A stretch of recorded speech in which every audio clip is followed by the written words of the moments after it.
My Lords, I thank and congratulate the noble Lord, Lord Randall of Uxbridge, for introducing this bill today, and Chris Loder in the other place. The bill is narrow in its provisions, and I appreciate that this is in part because there is a desire to avoid further delays in enhancing sentencing powers available to the courts. I fully support the bill, which is long overdue in bringing maximum penalties for animal cruelty offences in England and Wales into line with those that are already in place elsewhere. In Northern Ireland, I'm pleased to say the maximum sentence for animal cruelty offences has been 5 years since 2016, and the Scottish Parliament has just passed legislation raising it as well.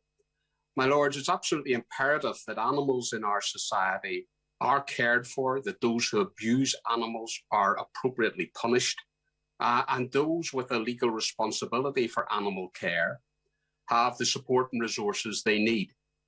Recent reports from the RSPCA suggest that cruelty cases have risen during the pandemic, so this legislation is not only timely, but hugely important.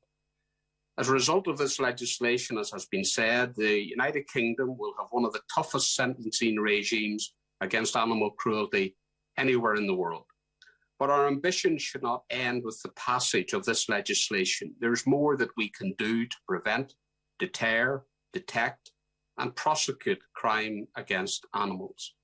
I'm delighted that the Department of Agriculture in Northern Ireland are working at pace to bring forward legislation to introduce Finn's Law into Northern Ireland to afford greater protection to service animals that have been injured in the course of their duty.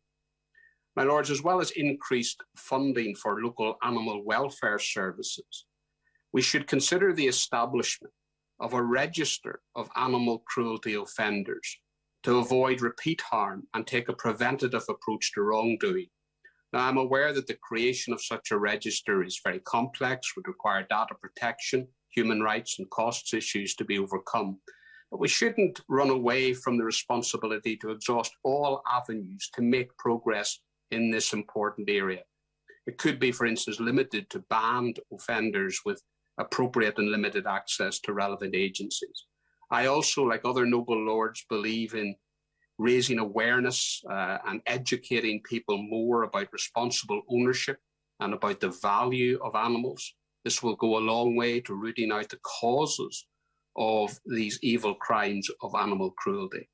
And there's also room for greater UK-wide cooperation and efforts to tackle cruelty.